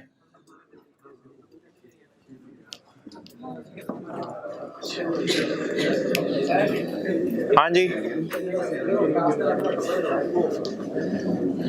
भाई, इधर बहुत बड़े बड़े मसले लोगों के पड़े हुए हैं, आपको ये मसला है। अच्छा, डेट, डिस्क्रिप्शन और रुपीस। प्रोविजन फॉर डीकमीशनिंग की तरह ना कर लें कैलकुलेशन, प्रोविजन फॉर डीकमीशनिंग की तरह। अच्छा, किस दिन बाइजन सेल हुई? 1 जनवरी 22। अच्छा, 1 जनवरी 22 को डेटर किस पे बुक करना है? Provision for decommissioning. याद है इधर ऐसे एक लिखते थे लाइन, किसको डिस्काउंट करना है? 6000 को 2 साल पीछे लाने, 6000 into 1.12 raise to power -2। Decommissioning की तरह कैलकुलेशन 4783 डन। अच्छा जी, 31 दिसंबर 22 को पेमेंट लेने के करीब हो जाएंगे, तो carrying amount 6000 into 1 raise to power -1, 1 साल और करीब हो जाएंगे पेमेंट लेने के। क्या हो गया? 53 57 डन। 31/12/22 इंटरेस्ट इनकम बुक करनी पड़ेगी ना, इंटरेस्ट एक्सपेंस नहीं है क्योंकि उधर हमने मजदूरों को पैसे देने थे, इधर गाड़ी के पैसे लेने हैं।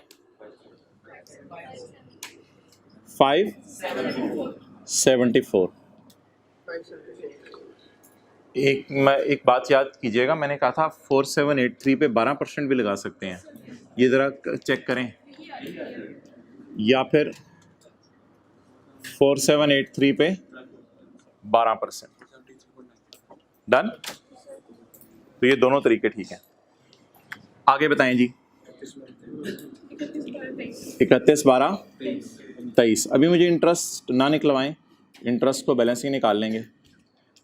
यार मेरा मशवरा है कि 31/12/23 को ना आप डी कमीशनिंग में भी और उधर भी कैरिंग अमाउंट ना लिखा करें, क्योंकि भाईजान कैरिंग अमाउंट जीरो हो जानी है, क्योंकि डेटर पैसे उसे दे देगा, तो कैरिंग अमाउंट जीरो हो जानी है। तो 31/12/23 को मेरा मशवरा है कि आप ना कैश डाल दें, कैश डाल दें। 31/12/23 को क्या डाल दें?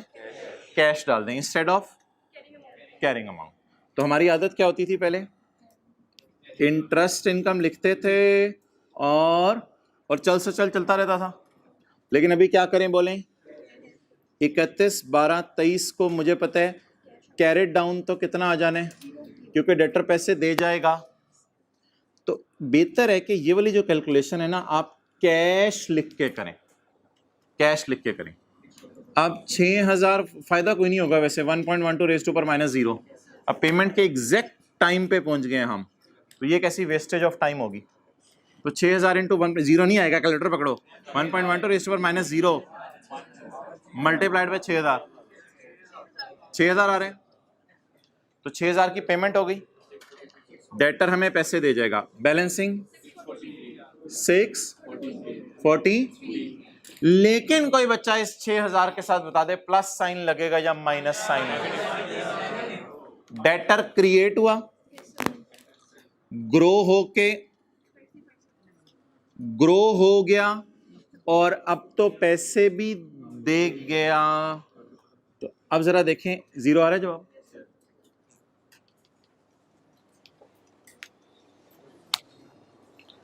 अब एंट्रीज तो कोई कमाल नहीं। 4783 बताएं। Debtor debit sale credit done. 574 की entry, debtor debit interest income. 643 की डेटर डेबिट इंटरेस्ट इनकम और 6000 की cash debit.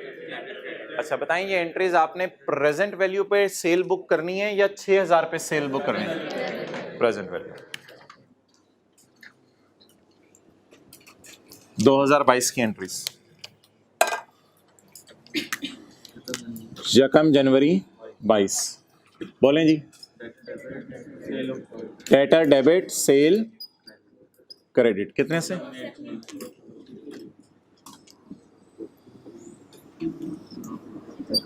31/12/22। Debtor debit interest income credit कितना जी? 570। यानी काम साथ साथ करते जाएं। एक ना और तरीका भी है, उसको साथ साथ लिखते रहे। एक और तरीका भी है, उसको साथ साथ लिखते रहे। अगर आपके वो वर्किंग नहीं करनी पेपर में, कई दफ़ा नहीं टाइम होता, तो ऐसे डायरेक्ट 4783 इंटू 12%। डन।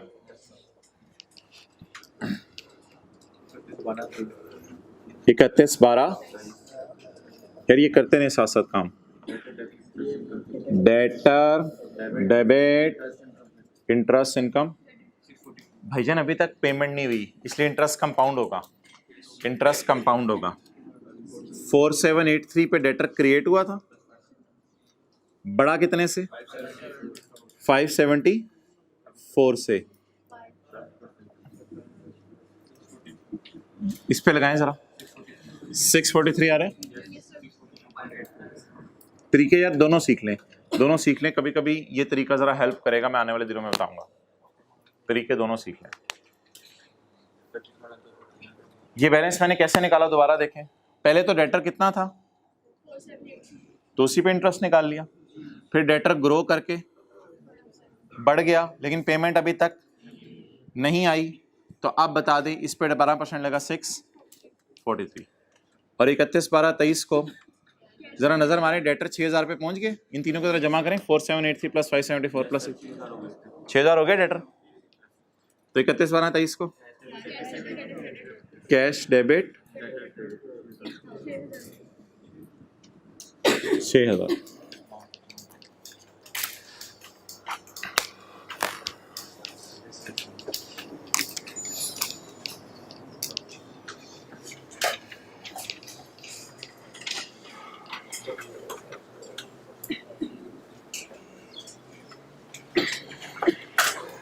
हमें तो अगले सवाल में कोई तब्दीली नजर नहीं आ रही।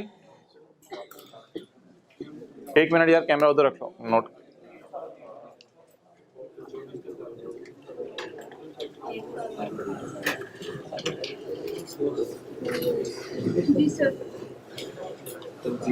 ले आओ। अगले सवाल में मसला बताएं। ऑन यकम March 2022 Toyota sold XLI car to यकम जनवरी नहीं, यकम मार्च। As per the contract ₹6 million would be paid after. Contract के मुताबिक 2 सालों बाद कितने पैसे पे करने हैं? 6000। ये देखो, डिस्काउंट रेट इज, हमारा अकाउंटिंग ईयर एंड और ट्रांजैक्शन का ईयर एंड मैच। लीज में बताया था कि अमोर्टाइजेशन शेड्यूल ट्रांजैक्शन के ईयर एंड के एतबार से बनाया करें, और जर्नल एंट्रीज में फिर मंथ्स को पोर्शन किया कर रहे हैं। लीज में क्या बताया था? हमारे अकाउंटिंग ईयर एंड के मुताबिक लीज शेड्यूल बनाया करें, या लीज के ईयर एंड के मुताबिक? इधर बताएं, ट्रांजैक्शन के ईयर एंड के मुताबिक कैलकुलेशन करूं या हमारे अकाउंटिंग ईयर एंड के मुताबिक? ये बात सही है?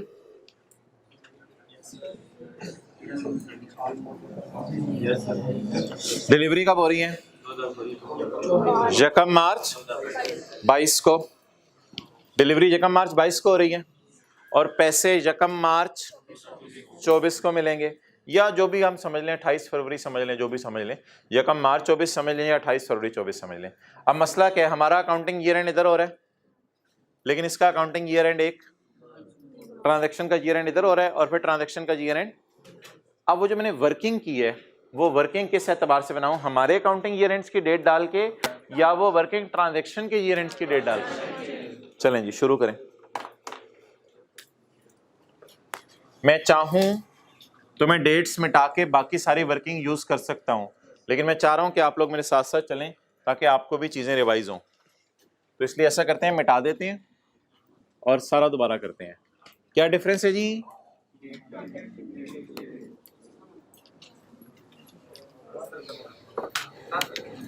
हाँ जी भाईजान, डेट बताएं। यकम मार्च 22। डेटर की प्रेजेंट वैल्यू निकालें, 6000 into 1 point raise to power -2, 4783। अच्छा, अब यकम मार्च 23 लिखना है, वो आपकी मर्जी है। मैं लिख रहा हूं 28 फरवरी 23। कैरिंग अमाउंट 1 साल करीब हो गए पैसे लेने के। 6000 इंटू 1.12 माइनस 1, 5357। तो 28 फरवरी 23 का इंटरेस्ट पूरे इस 1 साल का निकला इंटरेस्ट। उंगली देखिएगा मेरी, इस 1 साल का इंटरेस्ट निकला कितना? 570। अच्छा, कैलकुलेशंस में 4 लिखा हो, 3 लिखा हो या 6 लिखा हो, एक राउंडिंग के डिफरेंस को इग्नोर कर दीजिएगा सॉल्यूशन में अगर कोई होमवर्क में मसला है। अच्छा जी, इसके बाद बोले, वैसे तो मुझे पता है कि यहाँ 29 फरवरी 24 होती है क्योंकि 24 लीव का साल है, लेकिन चलें खैर है। 28 फरवरी 24 मैंने क्या मशवरा दिया था? आखिरी साल कैश लिख दिया करें या कैरिंग अमाउंट? मैंने मशवरा ही दिया था, बस आपकी आखिरी साल कैश लिख दिया करें, ज़रा बेहतर है।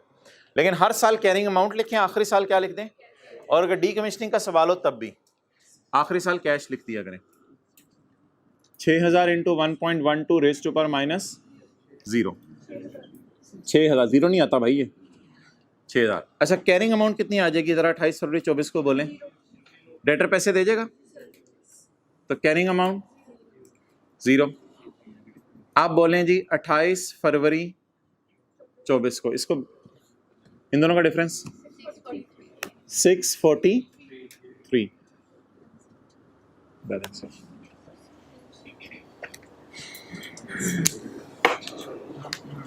इसका नाम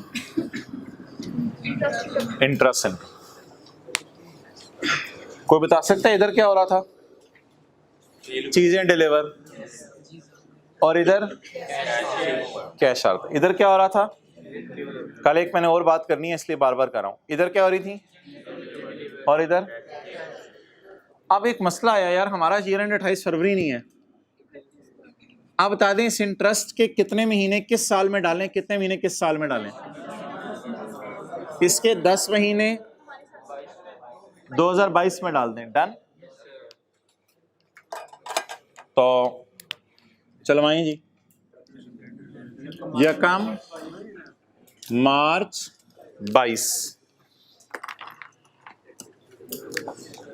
डेटा डेबिट करें, टाइम जाया करें, data debit sale credit 4783 31 December 22। मसला बताएं 31 दिसंबर 22 को, ये 12 महीने का इंटरेस्ट है। इसमें से कितने महीने हमारे साल के हैं, 10 महीने। Data debit interest income, interest है 574 12 महीने का, हमें कितने महीने का चाहिए, 478।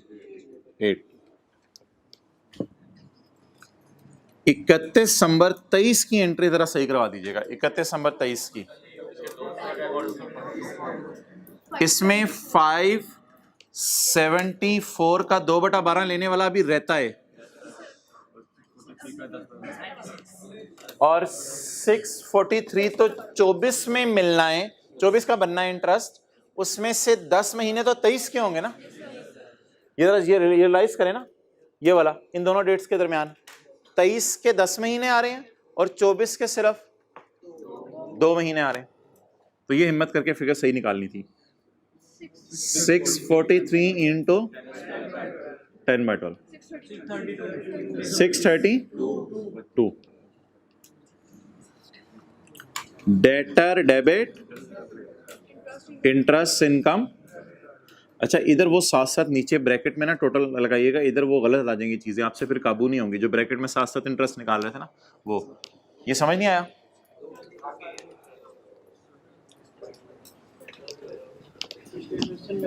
इधर देखो, इधर देखना,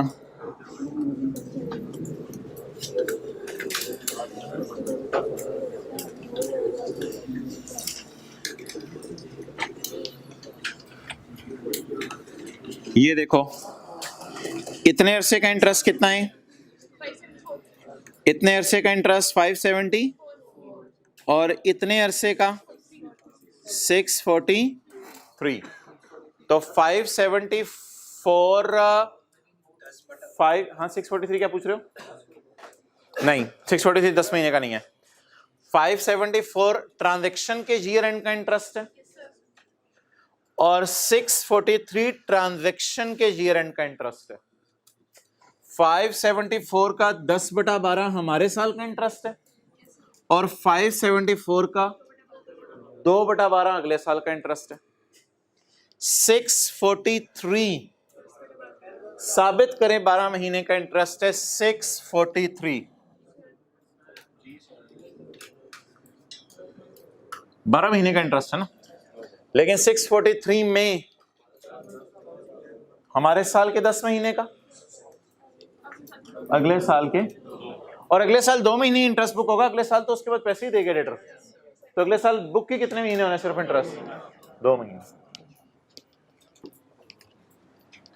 22 का इंटरेस्ट बुक हो गया, 23 का हो गया। पूछो पूछो सवाल पूछो।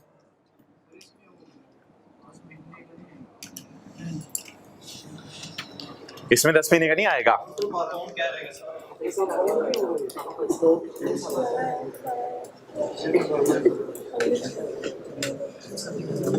देखो इधर पेमेंट नहीं हुई। ओ हाँ भाई, ये पता क्या समझ रहे हैं, ये वही जो मैं बात कर रहा था, ये भाई समझ रहे हैं कि मैं साथ साथ ना इंटरेस्ट इधर लगा रहा हूं 4783 इंटू 12, ये समझ रहे हैं मैं वो कर रहा हूं। मैं एक मिनट, वो इधर ना कीजिएगा जो मैंने पहले किया, वो इधर नहीं हो सकता। वो इधर होगा तो आपसे गेम आउट हो जाएगी, आपके काबू नहीं आएगी गेम। वो काम इधर ना कीजिएगा क्योंकि अकाउंटिंग ईयर एंड और ट्रांजैक्शन ईयर एंड डिफरेंट है। तो साथ साथ इंटरेस्ट अगर इधर निकालेंगे तो बात काबू से निकल जाएगी। हाँ, पिछले में अकाउंटिंग ईयर एंड और ट्रांजैक्शन ईयर एंड क्या था, सेम था, इसलिए मैं साथ साथ इंटरेस्ट निकाल सकता था। अभी मैनुअल तरीके से, ये होता है एक ऑटोमेटिक टाइप तरीका, अभी मैनुअल तरीके से साथ साथ इंटरेस्ट ना निकालो, वो रिस्की हो जाएगा।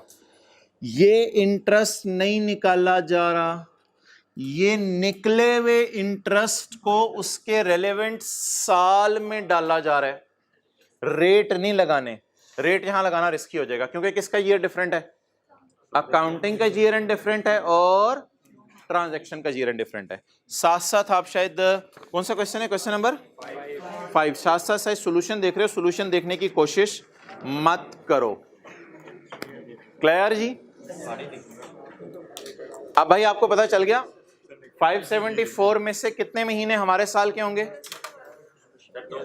10/12, और 574 के 2/12 अगले साल के, और 643 के 10 महीने, और आखिरी साल बता दें 31 दिसंबर 24 पे तो जाने की जरूरत नहीं, 28 फरवरी 24, क्या 28 फरवरी 24 बोले,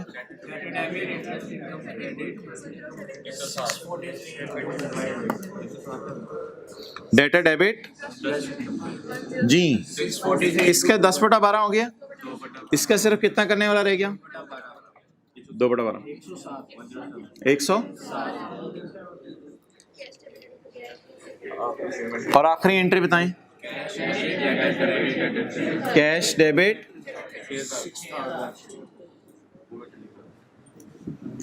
6,000, क्या नहीं अलग अलग करो।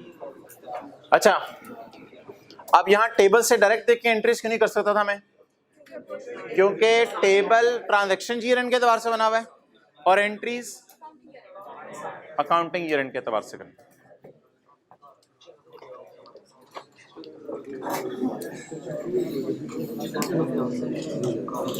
चलें जी, हमारा आज का आखिरी सवाल,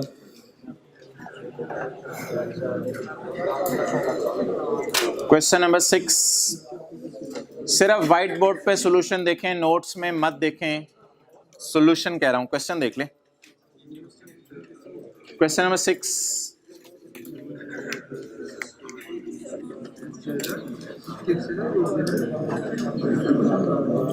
कल से मैं फॉन्ट साइज इसको बड़ा कर दूंगा ये। अच्छा,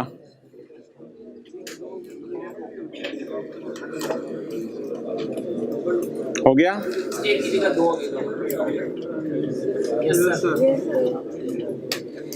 क्या करना है,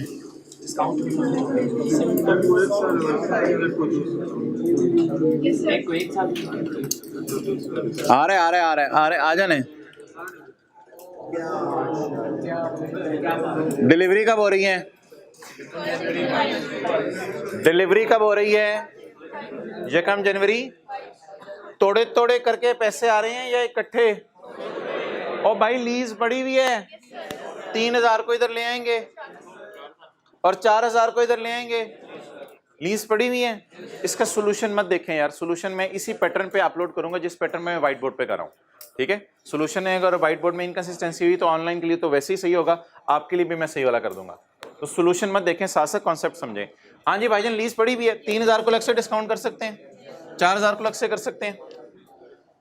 अगर आप चाहते हैं तो मैं इसी पैटर्न पे फॉलो करूंगा, मुझे ये पैटर्न ज्यादा बेहतर लग रहा है, इसी पैटर्न पे चलते हैं। और इस पैटर्न में आप साथ साथ पेमेंट डलवा दीजिएगा, साथ साथ ईयर एंड पे पेमेंट डाले, साथ साथ पेमेंट डाले। फट जा डस्टर, ये टेबल आपसे बन जाए ना तो कमाल ही हो जाए।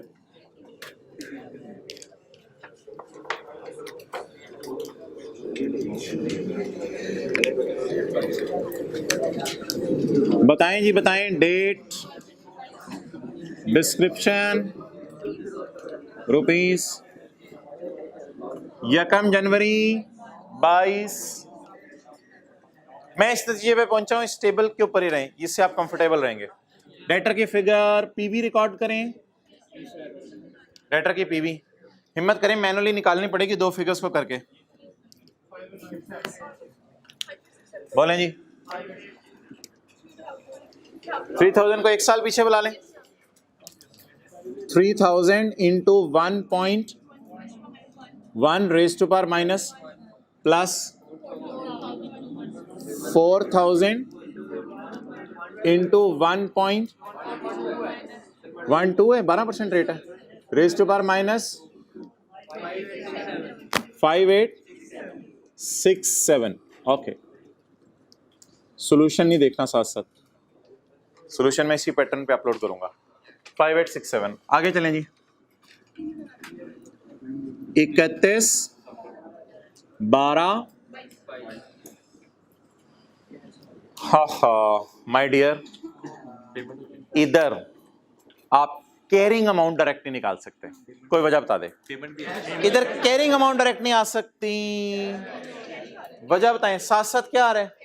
अब कैश का इफेक्ट लिए बगैर कैरिंग अमाउंट आ नहीं सकती। सजेशन दें, कैसे निकाल लूं? इंटरेस्ट निकाल लूं पहले या कैरिंग अमाउंट? इंटरेस्ट निकाल लूं, कैरिंग अमाउंट निकाल लें? और भाई 3 चीजें आनी है, इंटरेस्ट भी आने, कैश भी आने, कैरिंग अमाउंट भी आनी है। इंटरेस्ट भी आने, कैरिंग अमाउंट भी आनी है, और पहले क्या आना है? पहले इंटरेस्ट, फिर कैश, फिर कैरिंग अमाउंट। आप बता दें मैं क्या पहले लिखूं, इंटरेस्ट कैश या सॉरी इंटरेस्ट कैश या कैरिंग अमाउंट? क्या लिखूं? इंटरेस्ट। चलें जी, इंटरेस्ट इनकम 31 दिसंबर 22। भाईजान मैनुअल तरीके से निकालें, मैनुअल तरीके से निकालें। वो जो कैरिंग अमाउंट के सामने लिख के इंटरेस्ट बैलेंसिंग आ रहा था ना, उस चक्कर में ना पड़े हम। 58 इंटू 12%, 704 डन। अच्छा भाईजान, पेमेंट डाल दूं या कैरिंग अमाउंट निकालूं? पेमेंट डाल दूं या कैरिंग अमाउंट डालूं? कुछ ना कुछ इसमें से आएंगे भी। इंटरेस्ट बुक कर रहे हैं तो साथ साथ मांग भी रहे हैं पैसे। लीज में भी तो इसी तरह होता था, इंटरेस्ट बुक करके साथ साथ पैसे आ रहे होते थे, तो लीज की तरह की है ये बात। अब क्या डालें जी? 31/12/22 कैश। वो तो फिगर उठाया करनी है बस, वो तो फिगर डायरेक्ट उठाया करनी है। कितनी आ गई जी? बड़ा बड़ा करके ना बैलेंसिंग निकला है, बड़ा बड़ा करके यहाँ बैलेंसिंग लिखना है। ये कहां से आई है? 3000 कहां से आई है? क्वेश्चन से। ये कहां से आई? 3571। अगला साल आप खुद ही कर लें, अगला साल खुद ही करें।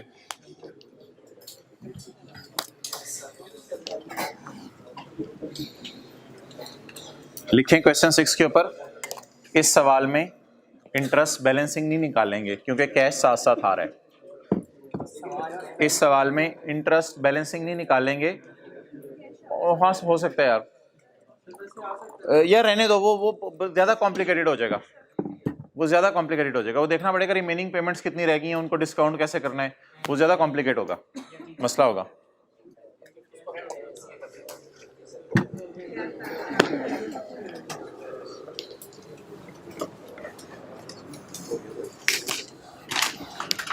ओके चलें जी, 31 दिसंबर 23। अच्छा तरतीब बता दें, पहले इंटरेस्ट डालें, फिर कैश, फिर कैरिंग अमाउंट तो जीरो आनी है इसकी वजह से। इंटरेस्ट 35। इस फॉर्मेट की खूबसूरती ये है कि ये बैलेंस साथ साथ दे रहा होता है। इस फॉर्मेट की खूबसूरती ये बैलेंस साथ साथ दे रहा होता है, तो फिर निकालना नहीं पड़ता, बैलेंस साथ साथ दे रहा होता है। 3571 इंटू 429। चलें जी, 31/12/23 कैश। वो तो सवाल से उठाएं। 4000।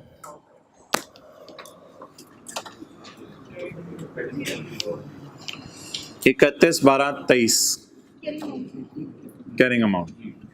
वैसे चेक करें, वैसे भी जीरो आ रही है, तो लिख जीरो आ रहा है। जीरो या वन आ जाए कोई हर्ज नहीं, वन जीरो आ जाए, वन आ जाए, -1 आ जाए, -2 आ जाए, no problem.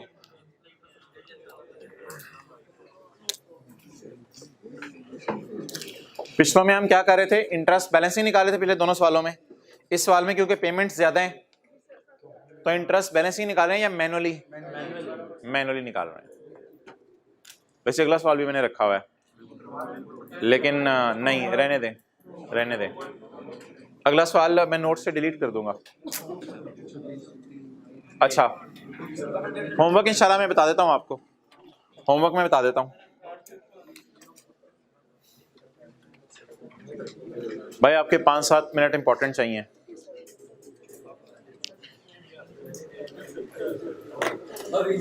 Contract, what are the criteria for identification of contract? अच्छा सॉरी, एंट्रीज तो बताई नहीं यार आपने, एंट्री नोट्स में लिखी हुई है। 1 January 22 debtor debit sale credit, 31/12/22 debtor debit interest income cash debit debtor credit. ना ना ना ना, इसकी एंट्री नहीं होनी। Debtor debit interest income credit cash debit debtor credit. Okay भाई, ये जो हमारा पहला सवाल था ना, पहला स्टेप कि कॉन्ट्रैक्ट क्या होता है, ये स्टेप 1 की तफसील है। Identifying the contract with the customer. तो identify the contract with the customer में आप आ जाएं। Identifying the contract with the customer, what are the criteria for identification of contract? Approve होना चाहिए, दोनों पार्टीज को अपने राइट्स पता होने चाहिए कि हम पैसे लेंगे तुमसे और तुम्हें बर्गर देंगे, राइट्स दोनों पार्टीज को पता होने चाहिए। अभी पैसे दोगे या शाम तक पैसे दोगे, कमर्शियल नीयत होनी चाहिए, ये इंशाल्लाह पढ़ेंगे कल कमर्शियल नीयत क्या होती है। और प्रोबेबल होना चाहिए कि एंटिटी को पैसे मिलेंगे, प्रोबेबल होना चाहिए कि एंटिटी को पैसे मिलेंगे। एक बात सुनते जाएं, मरी के अंदर जो हालात हुए पिछले दिनों, अब कोई बेचारा गाड़ी में बंदा फंसा हुआ, दुकानदार को कह दे यार मेरे पास कोई पैसे नहीं है, दुकानदार उसे कहे ये ले यार बिस्किट ले ले, बोतलें ले ले, चल जा, सेल बुक होगी? It is not probable that entity will collect consideration. ये स्टैंडर्ड ऐसा है, ये कहते हैं सेल बुक करके रिवर्स ना करो, आप सेल बुक ही ना करो, प्रोबेबल ही नहीं है उससे पैसे आना, तो फिर सेल बुक करने की जरूरत नहीं है। अच्छा,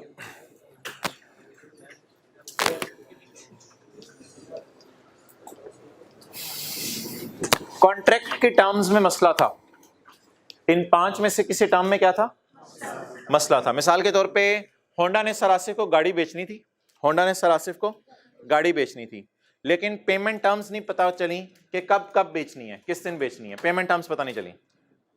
और साथ कुछ प्रोबेबिलिटी का भी शायद मसला था, पता नहीं पैसों का कोई मसला था, और अभी तक पार्टीज के साइन भी नहीं हुए थे। और ऐसी मार्केट में थे जहां पे मिसाल के तौर पे ओरल बातें नहीं चलती थी, रिटर्न नहीं चलती थी, तो उस मार्केट की नॉर्म थी रिटर्न बातें चलती थी, लेकिन रिटर्न अभी तक कुछ। तो कॉन्ट्रैक्ट की 5 में से कोई 1-2 शर्त में मसला आ सकता है कॉन्ट्रैक्ट बनाते हुए।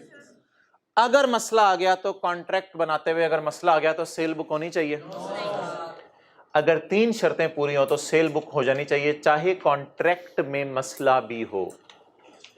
अगर 3 शर्तें पूरी हों, होंडा गाड़ी डिलीवर कर दे और सरासिफ पेमेंट कर दें और पेमेंट नॉन रिफंडेबल हो, चाहे इस कॉन्ट्रैक्ट पूरा फॉलो नहीं हो रहा, चाहे इसकी किसी भी खराबी में मसला है, अगर ये 3 बातें पाई जाए तो सेल बुक कर लें। दोबारा बताएं, सरासिफ का और होंडा का कॉन्ट्रैक्ट हुआ, किसका? गाड़ी का। ये 5 शर्तें हमने देखी तो 5 में से 1-2 में मसला था, कोई ना कोई खराबी थी, कॉन्ट्रैक्ट लीगली इन्फोर्सेबल नहीं था, कोर्ट में जाके इन्फोर्स नहीं हो सकता, कॉन्ट्रैक्ट में साइन वगैरह नहीं थे। सरासिफ ने कहा भाई मेरे तो साइन ही नहीं है।